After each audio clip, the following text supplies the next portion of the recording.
Anggota unit 4 Jatanras Polda Sumsel berhasil mengungkap kasus hilangnya mobil di kafe kawasan Debang Lebar Daun Palembang dengan menangkap dua wong pelaku. Ironisnya, kedua pelaku merupakan kawan korban.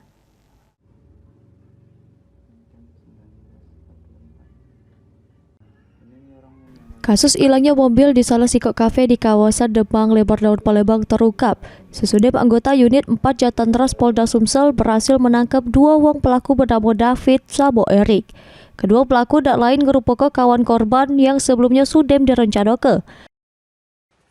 Awalnya pelaku David ngajak korban keliling bermotor, pas itu korban nitip ke tasnya yang berisi kunci mobil Sabo David.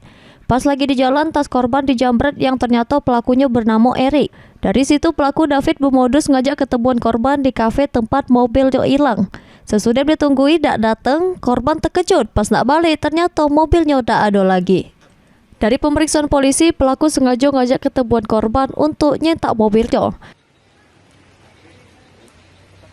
Pada saat pelaku dan korban ini berkendara, kunci dan HP milik korban itu dimasukkan ke dalam tas lempang pelaku, dan kemudian ada orang yang berpura-pura menjadi jambret mengambil tas tersebut.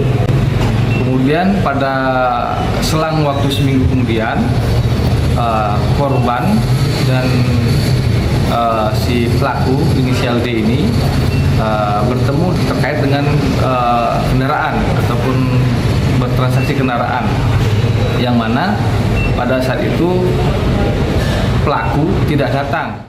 Pak ini polisi masih bebas sikap pelaku lagi yang melok terlibat ceru kasus ini. Sementara kedua pelaku masih menjalani pemeriksaan polisi. Pulyadi, PAL TV.